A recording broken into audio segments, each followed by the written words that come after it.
privilegiados en esta noche. Te lo pedimos en Jesucristo. Amén. Y amén. Puede sentarse. Reitero, el título que estamos tratando se llama El proceso de la santificación. Y hoy concluiremos con esta hermosa serie que hemos iniciado, el proceso de la santificación. Como usted sabe, iniciamos desde el versículo 13 de forma expositiva, verso por verso, o quizás más bien vamos a decir que hemos tocado las ideas centrales de esta porción, más que versículo por versículo, y hoy nos toca culminar con ello. En el año 2002, una persona llegó a un lugar y compró un mechón de cabellos del señor Elvis Presley. No sé si usted lo recordará, aquella famosa estrella del rock and roll en los Estados Unidos. En el año 2002 este hombre llegó a una subasta y compró una pequeña matita de cabello o un pequeño mechón de cabellos por la suma módica de $115,200. ¿Cuánto me entienden? $115,200 es lo que valen, por ejemplo, los mechones de la cabeza del pastor Christopher o del hermano Manuel. A ver, amigas, $115,212 por los cabellos de una persona humana. El vestido de Marilyn Monroe que se usó como cuando ella cantó frente al presidente John Fitzgerald Kennedy, fue subastado en el año 1999, ella lo usó en el año 1962, y fue subastado, o vendido más bien, por la suma módica de $1.27 millones. Un vestido que ella se puso, que no sudó. Hay que acotar eso, que lo sudó, que despidió toxinas como usted y yo. Lo vendieron en $1.27 millones. Una pelota del señor Mark McGwire, una de las famosas pelotas de los jonrones de él, cuando él dio aquel famoso jonrón número 70 en el año 1998, aquella disputada carrera de cuadrangulares, esa pelota se vendió en $2.7 millones. Usted ha oído hablar mucho de un señor llamado Warren Buffett. Este señor, CEO de la empresa Berkshire Hathaway, en una actividad para recaudar fondos, algo más o menos parecido a lo que hacemos para el proyecto Nehemías, una persona pagó por un almuerzo con él $3,460,000 por un plato al lado de Warren Buffett. En el año 1954, un piloto argentino ganó, ¿verdad?, llamado Juan Manuel Fangio, ganó el premio de la Fórmula 1, y ese auto, un Mercedes-Benz W196, fue vendido en julio del 2013 en $29 millones. Yo sé que todos aquí están acostumbrados a esas cifras. Amén. Yo no le estoy hablando de cosas que usted no maneje en su cuenta bancaria diariamente. ¿Cierto? Claro. Perdóneme el improperio de tratarle a usted de $1.100,000. El cuaderno de Leonardo da Vinci, llamado el Códex de Leicester, fue vendido, o más bien comprado, por uno de los cofundadores de una empresa que usted conoce muy bien, llamada Microsoft. Esto fue Bill Gates, y él lo compró junto a su esposa Melinda Gates en $30.8 millones. Aquí tuvimos en este año un amigo y pastor de una iglesia en la capital, llamado Kaunex Feguero, que nos habló de un violín que él había vendido en aproximadamente $100,000, si mal no recuerdo, ¿verdad? Y todos nos quedamos perplejos. Bueno, pues un violín, el violín Stradivari, aquella famosa composición de la viola, todos ustedes la conocen, la viola de McDonald, hecha por Antonio Stradivari en el año 1719. Este artefacto que se utilizó para componer este violín se vendió en 45 millones de dólares. El famoso diamante rosa se vendió en noviembre del 2013 con un precio de 83 millones de dólares. Pesaba 59.60 kilos. La escultura y la pieza más cara que se ha vendido fue aquella escultura del artista suizo Alberto Giacometti, que es El hombre que marcha, es la traducción francesa. Esta escultura se vendió en 104.3 millones de dólares. Se vendió en el año 2010. Y finalmente, aquella famosa pintura, Los jugadores de cartas, que fue pintada por Paul Cézanne, me alcanzó una cifra en el 2011 como pintura, no como escultura, de un precio récord de venta de 250 millones de dólares. Por ver un grupo de gente jugando cartas o naipes en una parte, en un óleo, ¿verdad? En un lienzo. Sigmund Freud, el psiquiatra austríaco, dijo lo siguiente: sin duda alguna, cito, hay vida inteligente en otros planetas. Son tan inteligentes que no han venido al nuestro. Termino la cita.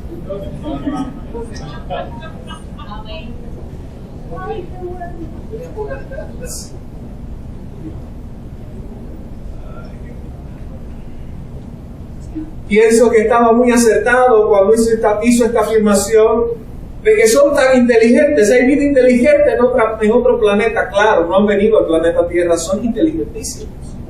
Porque cuando usted comienza a hacer un análisis de las cifras de esto, los datos de la Organización Mundial de la Salud, por ejemplo, cuando nos hablan de países de extrema pobreza, nos están hablando básicamente de personas que con $1 diario podrían vivir. Estamos hablando de 45.50 pesos.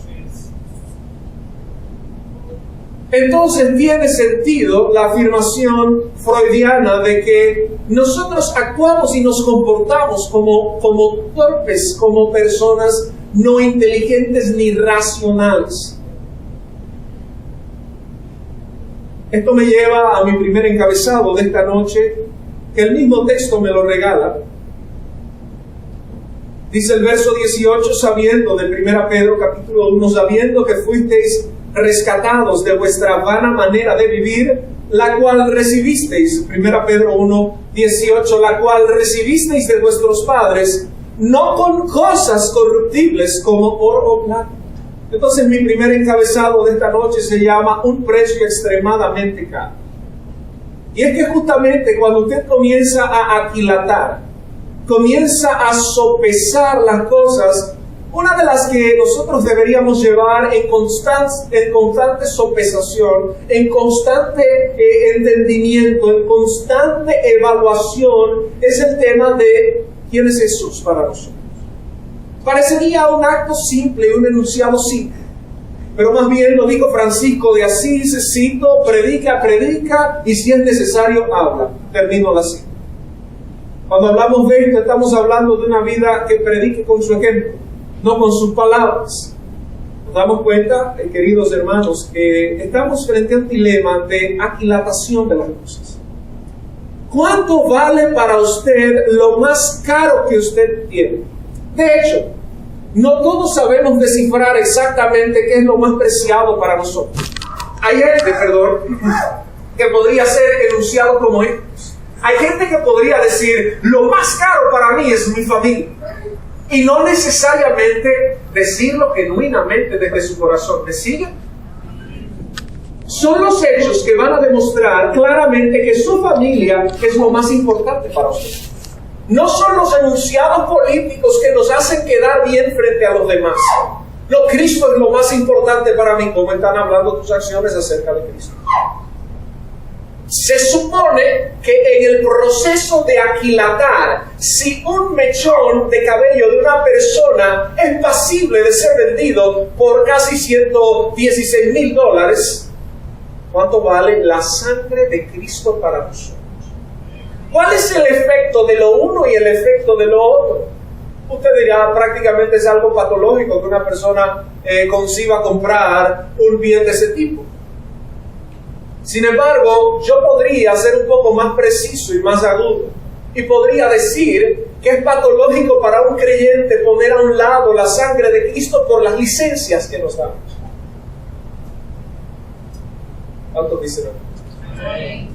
Es algo contradictorio de acuerdo a la razón, porque llegaríamos a dos variables. Una sería que no tengo un claro entendimiento de lo que significa Jesús para mí. La otra variable podría ser la siguiente: lo entiendo, pero no estoy dispuesto a aquilatar eso de acuerdo a mis prioridades. Mis prioridades van primero. Lo que te lleva a ti a una conclusión de que Cristo no es tu prioridad actualmente, de que tienes otras prioridades, de que tu futuro es prácticamente tu prioridad, de que tu trabajo es tu prioridad, de que tus amigos son tu prioridad, de que tu familia es tu prioridad. Sin embargo, vuelvo y reitero, no la conduces al camino de Cristo.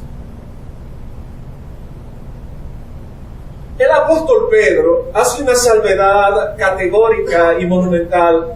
Dice, mira, y respectivo a todos los millones de dólares que dijimos aquí, dice, lo que tú has recibido se te dio y no fue el producto de cosas corruptibles.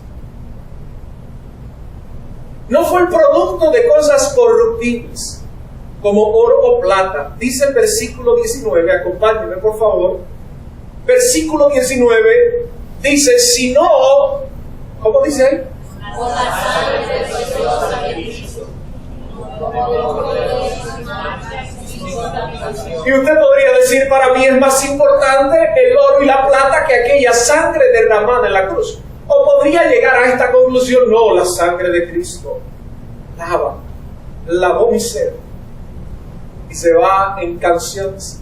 La sangre de Cristo tiene poder, sí, pero no muestra eficacia en tu vida.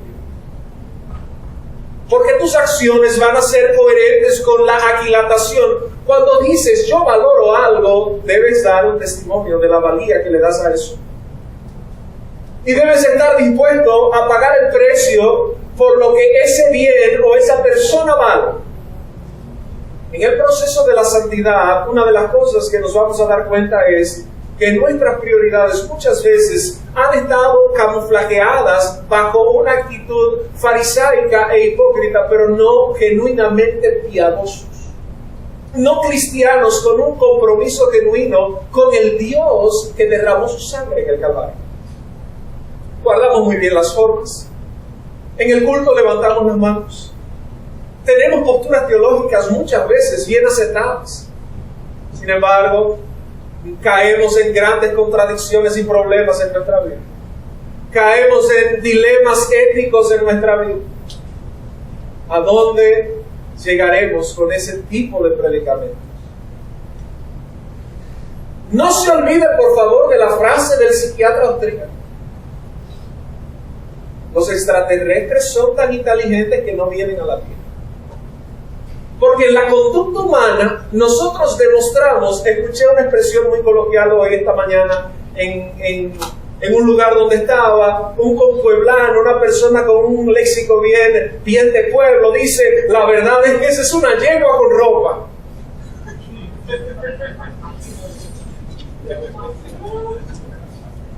Y no lo dijo despectivo sexualmente hablando, ese no era el tono de la conversación. Lo dijo efectivamente porque una dama, dice un refrán, ¿verdad?, que la esposa del César no tiene que ser solo seria, sino también, ¿qué cosa? Pues efectivamente, hay conductas y maneras que se convierten en desmanes. No sé si me sigue, ¿verdad? Ahora tengo que ser muy cauto porque nos están grabando. Recuerde que no tengo toda la libertad como antes. Eso me lo han hecho, los pastores hicieron una reunión, un sínodo apostólico en esta iglesia para coartar. Pero yo quiero que usted vaya rápidamente conmigo a 1 Corintios capítulo 6, versículo 20. Vamos a 1 Corintios capítulo 6, verso 20. 1 Corintios 6, 20 dice, porque habéis sido comprados, diga conmigo comprados, por precio, pues, glorificad pues a Dios en vuestro cuerpo y en vuestro espíritu, los cuales son de Dios. Usted ha sido comprado. Segunda Pedro, capítulo 2, versículo 1, esa misma carta, Segunda Pedro, capítulo 2, perdón, la próxima carta, versículo 1, dice algo muy interesante: pero hubo también falsos profetas entre el pueblo, como habrá entre vosotros falsos maestros, que introducirán encubiertamente herejías destructoras, y aún negarán al Señor que los, diga conmigo, dígaselo a su vecino, te rescataron, atrayendo sobre sí mismo destrucción repentina. Te rescataron. Ese rescate, la doctrina del rescate o de la justificación, tiene mucho sentido en el tema del cristianismo. Hechos capítulo 20, versículo 28. Hechos capítulo 20, versículo 28, en el discurso de despedida del apóstol Pablo, que le da a los ancianos de la iglesia en Éfeso, le dice: por tanto, mirad por vosotros y por todo el rebaño en que el Espíritu Santo os ha puesto por obispos para apacentar la iglesia del Señor, la cual Él ganó, ¿por qué cosa? Por su propia sangre. Juan capítulo 1, versículo 29, usted tiene al Bautista hablando, comentando, y dice esta declaración monumental que la gente se la sabe léxicamente, pero no se la sabe en la praxis. El siguiente día vio Juan a Jesús que venía a él y dijo: he aquí el Cordero de Dios que quita el pecado del mundo. Mateo capítulo 1, versículo 21 dice: y pondrás su nombre Emmanuel, o Jesús, ¿verdad? Porque Él salvará a su pueblo, ¿de qué cosa? De sus pecados. En la lista de millones de dólares que hicimos anteriormente, todos los millones de dólares podrían comprarnos muchas cosas que nuestros deseos aspirarían. Sin embargo, Santiago capítulo 5, versículo 1, me gustaría verlo rápidamente. Santiago 5, 1. Dice: vamos ahora, ricos, llorad y aullad por las miserias que os vendrán. Vuestras riquezas están podridas. Ojo con el contexto. Ojo, por favor, con la idea central que el apóstol está trazando aquí. Está diciendo: mira, la cantidad que tú puedas tener para ser llamado rico en la época, ¿verdad?, eran medibles en metales preciosos. No había un circulante como el nuestro actualmente, sino, ¿verdad?, habían elementos de intercambio, metales preciosos, habían dracmas, habían monedas, y eso se aquilataba, se apreciaba. Él está diciendo: para tú ser rico tienes que tener una gran cantidad atesorada en algún lugar. Entienda, por favor, que no habían bancos. Bueno, había un banco que se fue fundando, que se fundó, por cierto, en Éfeso, en el primer siglo. En la iglesia de Éfeso se fundó el primer banco de lo que fue Asia. Lo que está diciendo es que tienes un cuarto lleno de morocotas de oro, como dirían los venezolanos. Tienes un cuarto lleno de piedras preciosas, pero eso no te está resolviendo la actualidad tuya. Todo eso no puede pagar otras cosas que son superiores. Y con esto no estoy diciendo que tener un cuarto lleno de dinero sería malo. Todos lo recibimos en el nombre de Jesús. Amén. Sin embargo, eso no resuelve los problemas que la sangre de Cristo sí puede resolver. ¿Me entienden? Lo que pasa es que entre un líquido que se persigue a través del Santo Grial y de aquellas mitologías de la iglesia, frente a la realidad de usted tener riquezas terrenales, lo que está a la vista para usted es algo codiciable, aquella riqueza, aquel deseo de éxito y grandeza. Pero la sangre de Cristo es valiosa y nosotros debemos tener esa dieta, consumirla con frecuencia en nuestras vidas. Por favor, entienda conmigo este concepto. La sangre de Cristo está como cordero pascual o sacrificial, está impregnado en todo el Antiguo Testamento. Vea conmigo rápidamente Génesis capítulo 3, versículo 15. Génesis capítulo 3, versículo 15. Dice: y pondré enemistad entre ti y la mujer, y entre tu simiente y la simiente suya. Esta te herirá en la cabeza y tú la herirás en el calcañar. Sigamos viendo, por favor. A la mujer dijo: multiplicaré en gran manera los dolores en tus preñeces, con dolor darás a luz los hijos, y tu deseo será para tu marido, y él se enseñoreará de ti. Verso 17. Y al hombre dijo: por cuanto obedeciste a la voz de tu mujer y comiste del árbol de que te mandé diciendo, no comerás de él, maldita será la tierra por tu causa. Con dolor comerás de ellas todos los días de tu vida. Verso 18. Espinos y cardos te producirá, y comerás plantas del campo. Verso 19. Con el sudor de tu rostro comerás el pan hasta que vuelvas a la tierra, porque de ella fuiste tomado, pues polvo eres y al polvo volverás. Versículo 20. Y llamó a Adán el nombre de su mujer Eva, por cuanto ella era madre de todos los vivientes. Y Jehová Dios hizo al hombre y a su mujer túnicas de pieles y los vistió. Usted toma escritores como Orígenes, padres de la iglesia, y van a usar la tipología correcta, o Clemente de Alejandría, quien fue su profesor, más bien su discipulador o maestro, y ellos van a comenzar a usar tipologías de esta diciendo, eso es una tipología de Cristo en el Génesis. Tiene que haber un sacrificio para que Adán y Eva estén cubiertos.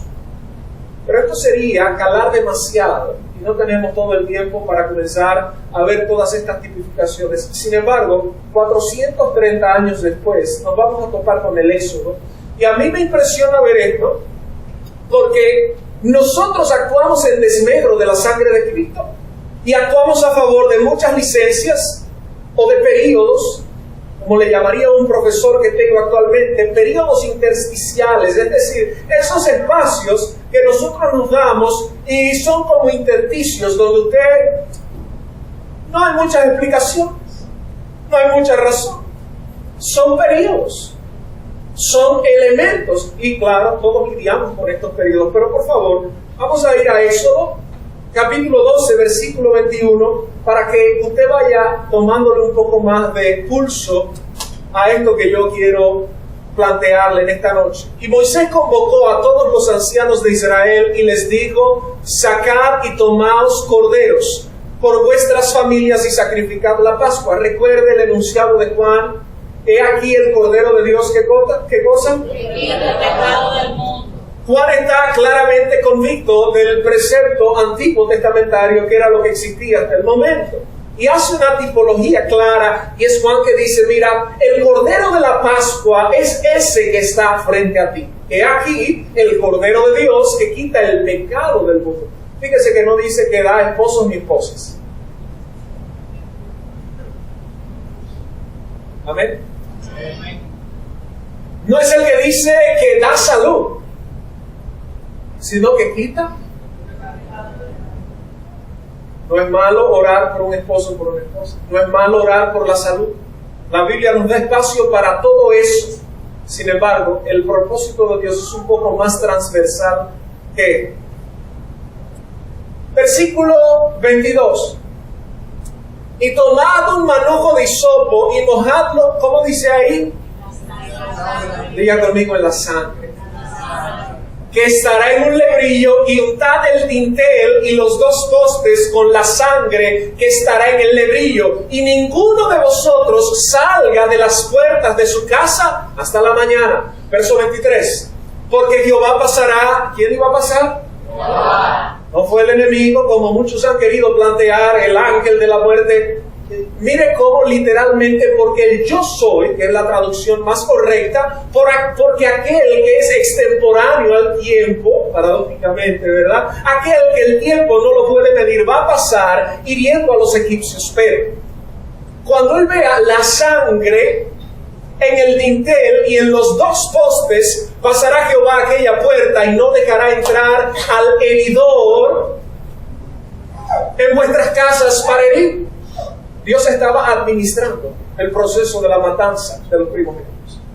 No lo estaba matando él, pero lo estaba administrando, lo estaba regenteando. Dice: guardaréis esto por estatuto para vosotros y para vuestros hijos para siempre. Verso 25. Y cuando entréis en la tierra que Jehová os dará, como prometió, guardaréis este rito, el rito de la fiesta de la Pascua, una de las 3 grandes fiestas judías. Verso 26. Y cuando os dijeren vuestros hijos: ¿qué es este rito vuestro?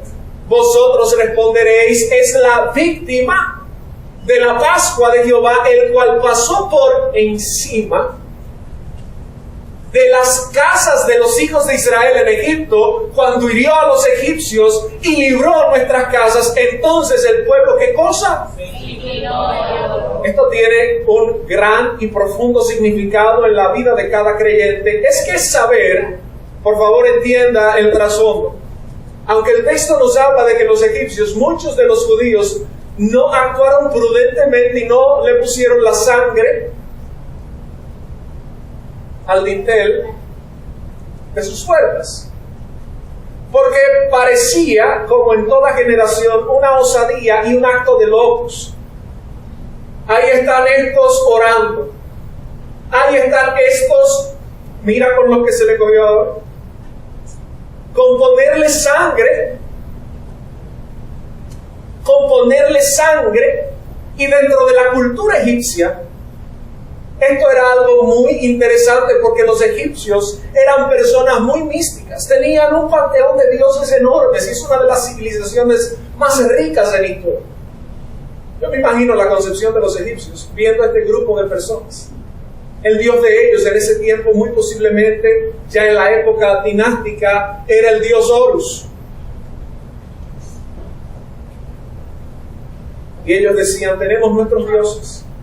Para no alargar la historia, simple y llanamente, cuando el ángel pasaba por ahí y no veía, o el heridor, y no veía que había un resguardo, que la sangre estaba sobre el dintel de esa puerta y de esa casa, en esos postes, el ángel entraba y hería de muerte. Recuerdes, esta es la matanza de los primogénitos. Yo siempre me he cuestionado, esto es viendo el valor que el Antiguo Testamento comienza a endilgarle a la persona de Jesús. Porque todo esto está conectado. ¿Por qué no celebramos la Pascua hoy en día? Porque Cristo es el Cordero de la Pascua que se sacrificó una vez y por siempre. Amén, lo vamos a ver más adelante en los textos de Hebreos. Sin embargo, nosotros no le damos ese valor a la sangre porque no hemos entendido lo que eso produce. Dice, entonces el pueblo se inclinó y adoró. ¿Por qué se inclinó y adoró? Bueno, porque todos merecían la muerte. Eso es tal cual como la gracia común. Si no tienes la sangre sobre tu vida, lo que mereces es la muerte. Pero cabe destacar que el ángel no iba pasando casa por casa. El ángel no iba, ¿qué apellido es que tienes tú? ¿Cuál es tu posición? Yo me llamo Su Cristianísima Majestad, como bautizamos a Johnny el domingo pasado. O yo soy apellido Paulino. No, si no tenías la sangre, estabas listo. ¿Me está entendiendo? No, ¿cuántos se comportan bien en esta casa? Déjame ver, tú te portas muy bien, tú eres un niño, yo soy Santa Claus del Antiguo Testamento, y vengo a premiarte por tu buen año que has tenido. No, si la sangre no estaba en la casa, era en vano el esfuerzo que hacían los de la casa. De ahí vendrán textos como el Salmo que dice, si Jehová no guarda la casa, en vano trabajan los que la edifican. Entonces claramente esto comienza a producir en mí un sentido de agradecimiento a ese sangre, de que todo lo que tengo lo tengo por ese sangre, literalmente, y todo lo que he dejado de obtener lo he dejado de obtener por la poca valía que en mi vida le he asignado a esa sangre derramada en la cruz del Calvario. Aunque me tomó tiempo llegar al punto, dado que no es una explicación tan simple, para no caer solo en la tipología sin basarme en la historia correcta de la palabra, sin duda alguna podemos establecer que la sangre de Cristo es el activo más valioso de cualquier creyente, pero que la pisoteamos tanto que parecería el trapo de inmundicia más grande que cargamos nosotros los creyentes. Amén. Dado esta condición, nosotros deberíamos entender claramente la realidad que tenemos. Cuando yo veo que en mi casa el ángel no se para a ver, déjame ver adentro al pastor, sino que lo que mira es a Cristo. Recuerdo hace mucho tiempo un predicador bautista llamado Otto Sánchez dio un ejemplo muy interesante y él es un poco jocoso. Y él decía, Dios se pone unos lentes rojos para ver los tres. ¿Qué es esta nueva teología? Esta nueva teología. Y él decía, esos lentes rojos son la sangre de Cristo por la cual Él puede verte a ti, porque sin esa sangre tú y yo estamos confinados a que el Dios del cielo nos consuma, porque sin santidad nadie verá al Señor. Entonces, ¿quién es el que nos justifica a nosotros? La sangre. Esa sangre derramada en la cruz del Calvario. Entonces tiene mucho sentido que cada domingo, cada martes es nuestro caso, cada oportunidad que yo tenga, yo pueda inclinarme y adorar. Adorar a Dios, perdón. Inclinarme y adorar. Inclinarme, pero la inclinación no es un acto ritual. Porque cualquiera se inclina. ¿Cuántas veces se ha arrodillado usted a orar? Y eso es solo, ay Dios mío, que se acabe todo rápido, y me tienen harto, yo no me quiero arrodillar, yo no... ¡Ay! Hay gente que llega tarde porque no le gusta la alabanza y la oración, o que no quiere agarrarse de mano con Tony. Carola lo mira, digo. Hay gente que no quiere, que no voy a orar. Yo voy a oír la palabra, sí. La palabra es la suma de todo lo que hace el creyente. Sin embargo, es la misma palabra que te dice la oración eficaz del justo puede mucho. Es la misma palabra la que nos conduce a una vida en santidad tan difícil que es. Es la misma palabra la que nos va guiando en esos procesos de valoración y de aclaración. Todos hemos pasado por valles pecaminosos, hermanos. No estoy hablando de valles de sombras, de depresiones agudas, que mi vida ha sido visitada y yo no tengo ganas ni de pararme. No, de tentaciones extremas. Gracias, don Víctor. ¿Alguien más dice amén? Amén. La realidad. Y en esos momentos hemos caído en algún punto, pero en otros hemos sido victoriosos. Y quizás hemos caído, pero no nos hemos quedado derrotados. ¿Qué nos ha levantado? La sangre de Cristo. Saber que en Cristo hay perdón. Porque si esa sangre no se hubiese derramado, no hubiese perdón. De hecho, el autor a los Hebreos dice, porque sin derramamiento de sangre no hay remisión de pecados.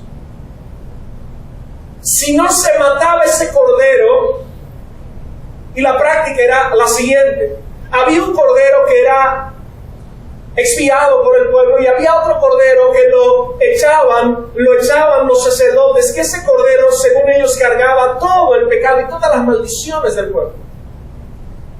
Por eso Cristo, cuando va a culminar su obra misteriosa, magnífica, inentendible, inexplicable e inexorable, en el Gólgota la palabra clave va a ser tetelestai, consumado. Esa sangre había hecho justo lo que ni los millones de dólares que pagaron por la escultura del hombre que camina. Nadie ni nada, solo esa sangre fue efectiva para eso. Y hoy en día podemos estar en esta iglesia sabiendo que hemos pecado y que pecaremos. Y podemos estar sentados en esos bancos presumiendo y pretendiendo que por la fe iremos al cielo. Pero si no fuera por esa sangre, hermano, yo le garantizo a usted que estaríamos perdiendo nuestro tiempo en la gran estafa. Por eso es que una iglesia que no predica la palabra de Dios es una gran estafa. Amén. Una iglesia que no tiene un evangelio bíblico es una gran estafa, porque le está engañando. Le está haciendo creer lo que no es correcto. Sin embargo, ¿no es esto un gran preconizador, un anticipador de la gracia?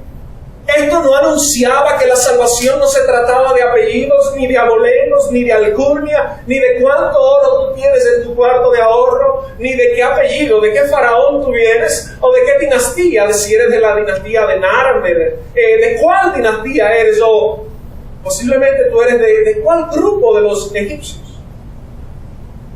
No, yo soy Moisés. ¿Qué fue lo primero que Dios hizo con Moisés? Demostrarle que él era un imperfecto, asesino, desdichado, para que la gloria fuera de Dios y no del tartamudo asesino.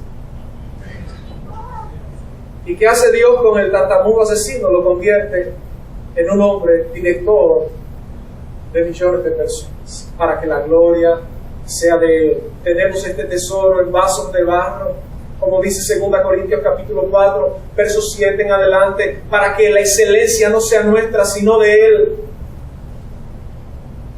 La sangre de Cristo necesitamos volver a darle el valor no semántico, ni dialéctico, ni religioso, sino aquel valor genuino, teológico y bíblico que debe tener en nuestra vida para tener confianza en Dios, para saber que verdaderamente cuando le pido perdón al Señor, Él me perdona.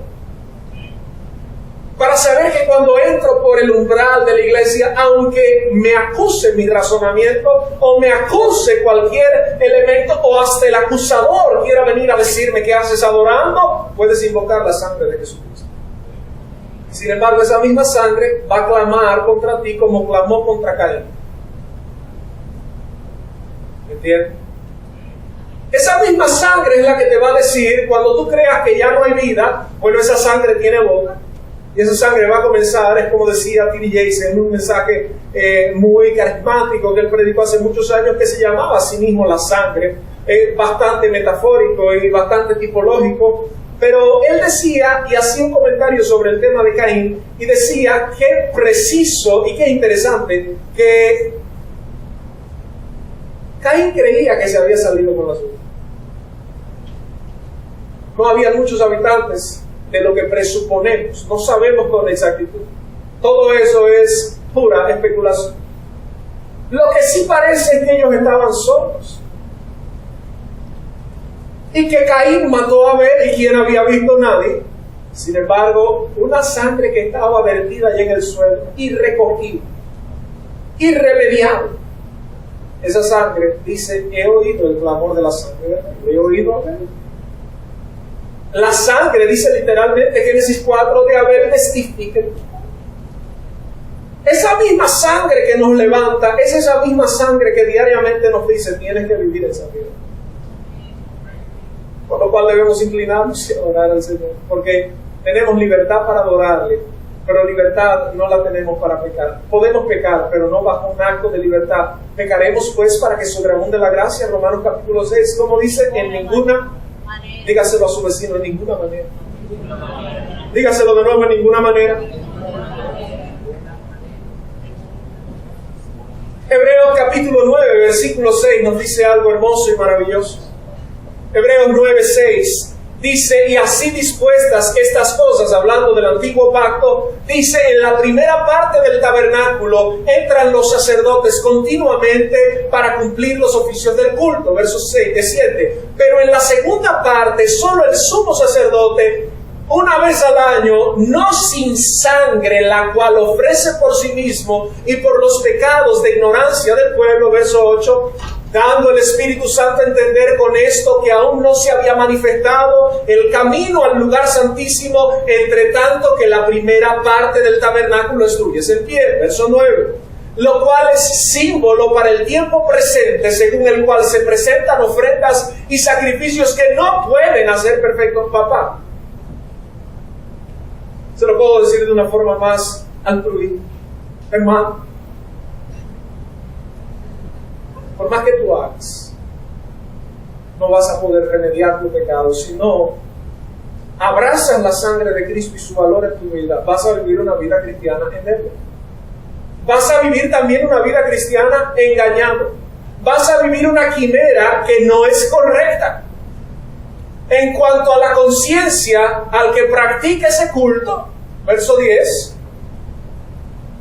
ya que consiste solo de comidas y bebidas, de diversas alusiones y ordenanzas acerca de la carne, impuestas hasta el tiempo de reformar las cosas. Eso era simple y llanamente un sistema que estaba anunciando un mejor pacto, ya que consiste solo, versículo 11. Pero estando ya presente, ¿quién? Cristo. Dígalo con gozo. Cristo. Sumo sacerdote de los bienes venideros, por el más amplio y perfecto tabernáculo, no hechos de manos, es decir, no de esta creación, verso 12, y no por sangre de machos cabríos ni de becerros, sino por su propia sangre, entró una vez para siempre en el lugar santísimo, habiendo obtenido eterna redención. Eterna, no fue parcial, fue una redención eterna.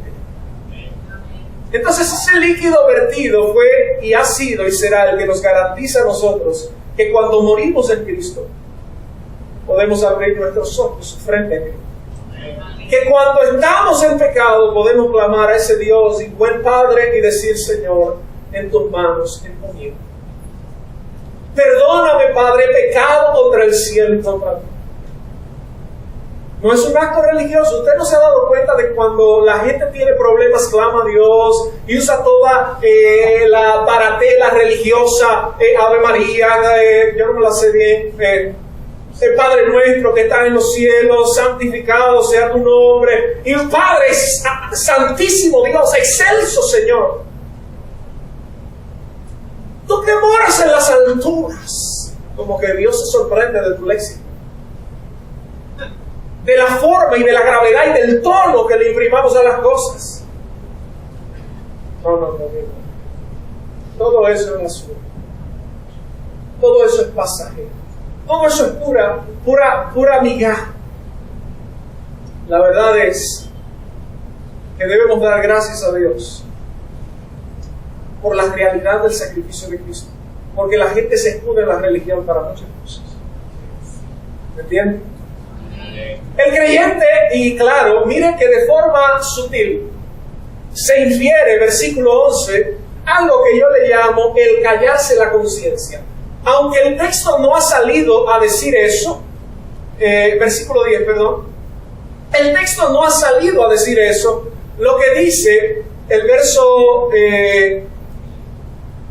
9, exacto, dice: lo cual es símbolo para el tiempo presente, según el cual se presentan ofrendas y sacrificios que no pueden hacer perfecto, en cuanto a la conciencia al que practique ese culto, y comienza a dar el beneficio de lo que es la actitud concienzuda que usted puede tomar de practicar la religión. Me explico, usted llega aquí y usted sabe que en esta iglesia cantamos con libertad al Señor. Y usted sabe que en esta iglesia adoramos a Dios con libertad, y de repente usted ya tiene la forma de los hermanos de la iglesia. Es más, usted podría estar aquí hasta en el culto, en el tabernáculo, en el altar, como usted quiera ponerle, con el micrófono cantando a Dios. Usted podría estar predicando la palabra de Dios, y eso no necesariamente le hace un beneficiario de esa gracia, le hace un beneficiario de tener la conciencia callada. Bueno, para no estar en una discoteca, yo estoy en la iglesia. Eso es callar de la conciencia. Solo por la sangre de Cristo, Él mismo rasgó el velo, ¿verdad? El velo fue rasgado y hoy en día tenemos acceso. Entonces, cada vez que estamos aquí, estamos frente a la presencia del Señor. ¿Me entienden? Y quiero ir a un segundo y último punto. ¿Qué debe producir el conocimiento y la aplicación de esa verdad en nuestras vidas?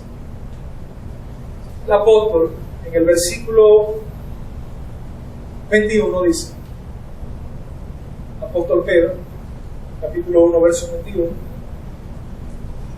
dice: y mediante el cual creéis en Dios, quien le resucitó de los muertos y le ha dado gloria, para que vuestra fe y esperanza sean en Dios. Fíjese, y voy a seguir leyendo, bueno, permítame leer el 22. Habiendo purificado vuestras almas por la obediencia a la verdad, mediante el Espíritu, para el amor fraternal, no fingido, amaos unos a otros entrañablemente de corazón, siendo renacidos, otra vez, nuevo nacimiento, no de simiente corruptible, sino de incorruptible, por la palabra de Dios que vive y permanece para siempre. Porque toda carne es como hierba, y toda la gloria del hombre como flor de la hierba. La hierba se seca y la flor se cae, mas la palabra del Señor permanece para siempre. Y esta es la palabra que por el Evangelio os ha sido anunciada. Rápidamente observe la advertencia que el apóstol Pedro en el verso 21 nos hace, y dice: y mediante el cual creéis en Dios, quien le resucitó de los muertos y le ha dado gloria, para que vuestra fe y esperanza sean en Dios. Una vez más, la tentación que tenemos nosotros de poner nuestra esperanza en nosotros mismos o en otros. Es Dios, lo dice el apóstol Pablo en la carta a Colosenses, es Cristo en nosotros, la esperanza de gloria. Pero fíjese que el apóstol Pedro hace una breve síntesis del Evangelio.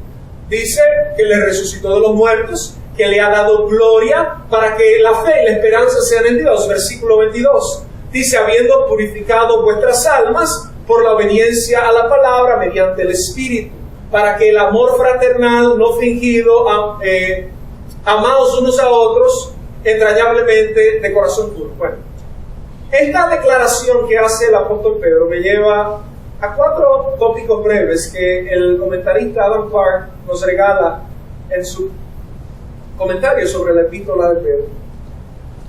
Lo primero que pasa en la vida de una persona que ha sido beneficiaria de esa sangre, dice Adam Clark, es que escucha un evangelio preciso y conciso. Pedro les da una síntesis clara del evangelio. El evangelio es que Cristo murió y resucitó y murió por nuestros pecados. Y esa es la buena nueva. Esa es la buena nueva. La resurrección es el pilar de la fe cristiana. Ahora, número 2, dice él, el creyente que se aplica el evangelio va a obedecer a la verdad. ¿Usted está obedeciendo a la verdad? La verdad, es interesante que el texto griego o la palabra griega que se utiliza ahí es una palabra que va a implicar que lo que se está diciendo está ausente de error. Entonces, lo único que es infalible que nosotros conocemos es la palabra de Dios. ¿Amén? Entonces, lo que está diciendo el texto es que si te aplicas la palabra, tú estás actuando como aquel que ha recibido el evangelio. Hay un vínculo. Número 3, dice él, a través de creer en el Hijo de Dios, nuestros corazones son purificados. Dice, vuestras almas, habiendo purificado vuestras almas por la obediencia a la verdad. Y 4, dice él, nosotros vamos a evidenciar frutos de esa salvación en nuestra vida a través de algo que es tan difícil, y plantea él, para el amor fraternal. ¿Cómo dice él? ¿No? ¿Cómo dice? No fingido. ¿No? Fingido. La palabra griega que se utiliza es la palabra menos, para hablar de persistir, de insistir. Lo que quiere decir es, cuando dice para el amor fraternal no fingido, la idea es que tú y yo tenemos que perseguir como un fruto de su santidad, amarnos los unos a los otros. Parece un mensaje tan simple. Sin embargo, nos lleva a 2 grandes columnas del Evangelio. Nuevo nacimiento, regeneración. La santidad produce en mí un nuevo nacimiento y regeneración. ¿Verdad? O sea, el nuevo nacimiento, que es la recepción de ese Espíritu Santo, va a evocar en mí una actitud de santidad, y finalmente eso va a ir regenerando las áreas dañadas de mi vida. Yo quisiera terminar como termina el mismo texto, porque esto sería ya básicamente predicar otro sermón. Yo creo que hemos hablado mucho sobre cuál es el Evangelio en esta iglesia, qué es el Evangelio y qué debe producir el Evangelio en la vida de nosotros. Sin embargo, quiero cerrar en esta noche esta serie con la advertencia y el recordatorio que se nos hace en el versículo 24 y 25. Dice el verso 24, porque toda carne es como hierba, y toda la gloria del hombre como la flor de la hierba se seca y la flor se cae. Mas la palabra del Señor permanece para siempre, y esta es la palabra que por el Evangelio os ha sido anunciada. Permítame ver el verso 24 rápidamente. Toda carne es como hierba, y toda la gloria del hombre como la flor de la hierba. La hierba se seca y la flor se cae. Una de las cosas que yo vi en la reunión de la Organización de las Naciones Unidas, una declaración del presidente de Israel o el primer ministro Netanyahu, cuando él estaba hablando de las amenazas de los palestinos. En un momento él dijo, hace ya varias décadas los nazis nos mataron 6 millones de personas y la comunidad internacional se quedó allí. Netanyahu dijo, esta vez el tiempo de silencio de parte de Israel se ha terminado. Con esto quiero decir que yo no soy de los premilenialistas que anticipan un elemento de que Israel tiene un rol protagónico. Si el israelita no conoce a Cristo y no reconoce a Jesucristo como su Señor y Salvador, no va al cielo. Eso lo hablaremos en las doctrinas menores de la iglesia. Que hay algunos que entienden que como ellos son el pueblo de Dios, se salvarán sin el sacrificio de Cristo. Pero eso es tema de los martes. El punto es que me cautivó mucho la declaración tan osada de Netanyahu, porque él dijo: nosotros vamos a reaccionar porque ya el tiempo de los imperios invencibles hace tiempo que se terminó. Roma cayó en el año 476, si mal no recuerdo, 476. Y cuando Roma cae, ¿por qué la Iglesia Católica siguió actuando con el predominio? Y no solo los católicos, los romanos. Porque aunque ya no tenían imperio, eso es como un rico que usted le quite la fortuna, siempre va a creerse rico. Ay, yo no como de eso. Bueno, mira, ya no se puede hablar de plátano aquí, pero eso es lo que hay. Antes decíamos hay plátano y huevo. Hoy en día no hay plátano. Hoy en día es guineíto, ñame.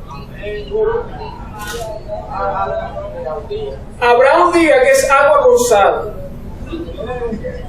Mira, lo que hay es agua con sal. Ya no bebo eso. No, está bien, el problema, eso es lo que hay. Pero hay personas que se quedan con esa herida del pasado. Yo soy, no, usted fue. Porque cuando yo era doña fulana,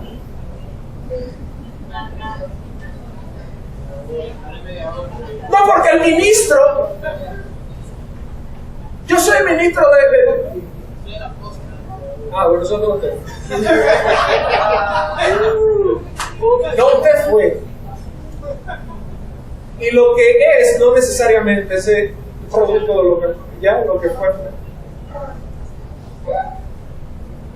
No existen imperios invencibles. Si usted ve la gente hoy en día, la época de Roma, la gente presumía que todavía yo estaba en el pináculo del mundo cuando no era así. Hay mucha gente que pretende que la vida no le va a pasar y no se va a terminar. Un señor, un novelista español llamado Miguel Delibes, muy conocido, especialmente de Valladolid, dijo estas palabras. Sí.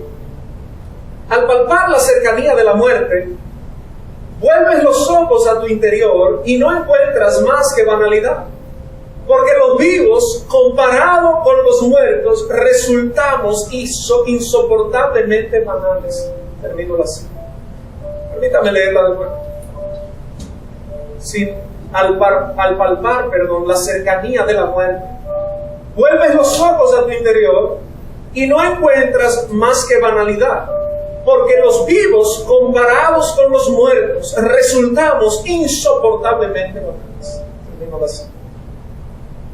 Es penoso ver que la mayoría de nosotros presumimos que ese versículo de 1 Pedro 1:24 no se va a cumplir en nosotros. Que la vida es como hierba y que la gloria del hombre es como la flor. La hierba puede estar en su mejor momento hasta que llegue una gran sequía. La flor puede estar en su mejor época hasta que llegue un viento y la toma. ¿Cuántas muertes nos enteramos de momento? Ahí vimos que murió Francisco Echavarría, ¿verdad? Fernando, no le cambio el nombre, como yo nunca bailé tanto como ustedes. Y decía Kenny Grullón, decía, yo lo llevaba y lo vi entrando, caminando medio cojo, a la hora a la cual él iba a cantar, y de repente ya no estaba. ¿Cuánta gente usted no ha visto que estaba en el culto y de repente ya no está? Esa es la realidad. Y ese día, amado hermano, cuando llegues al cielo, no van a verificar cuántos millones tienes, ni tu criterio cognoscitivo, si eres platonista, neoplatonista, aristotélico, socrático, calvinista, arminianista. Cuando llegues allá, van a verificar que en ti hay un sello, una impronta, que está en Efesios capítulo 1, versículo 13. Todo aquel que cree en el Evangelio de Salvación es sellado con el Espíritu Santo de la promesa, que es la garantía, las armas, para el día de esa posición, de esa redención. Van a ver si en ti está esa sangre impregnada. Eso deberías valorar más que aquellas cosas por las cuales no actúas con la integridad de la santificación, aunque pareciera toda una tragedia y una epopeya posiblemente en nuestra vida tratar de ganar eso. No vale la pena, como dijo un gran amigo hace muchos años, vale la vida. Amén. No vale la pena, vale la vida. Llevarnos de la palabra de Dios. Estemos bien. Yo quiero ahí brevemente que usted cierre sus ojos, ya nos vamos. Pero quiero pedirle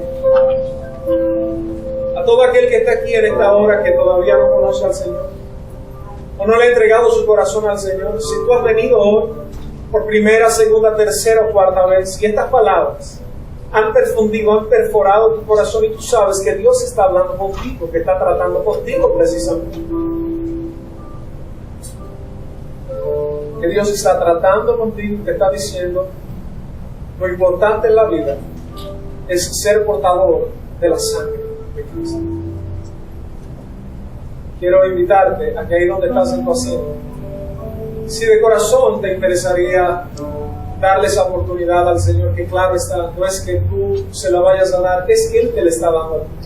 Y es que Él mismo, si te quiere para salvación, ya Él te ha convocado y te ha conquistado para salvación. Solo lo confirmas a través de una oración conmigo, ahí desde tu asiento, y si lo vas a hacer claro de corazón. Así que si tú estás aquí hoy y quisieras entregarle tu corazón a Jesús, de corazón, yo te invito a que por favor ores conmigo de la siguiente manera, solo si lo vas a hacer de corazón. Dice: Padre, en el nombre de Jesús, en esta hora yo te entrego mi corazón. Yo te pido que tú me perdones mis pecados. Yo me arrepiento de ellos. Oro para que apliques tu sangre en mi vida. Ayúdame a ser un buen hijo tuyo y a valorar tu sangre. En el nombre de Jesús. Amén. Así con sus ojos cerrados, solo por respeto a los demás. Porque este es un momento entre esa persona y Dios. Si alguien hizo esta oración conmigo por primera vez, ahí donde está, me gustaría pedirle que me levante su mano, solo para confirmar si usted hizo esta oración. Alguien que nos visita hoy oró conmigo. Dios te bendiga, Dios te bendiga. ¿Alguien más hizo esta oración por primera vez? De su mano levantada y déjala levantar. ¿Alguien más hizo esta oración?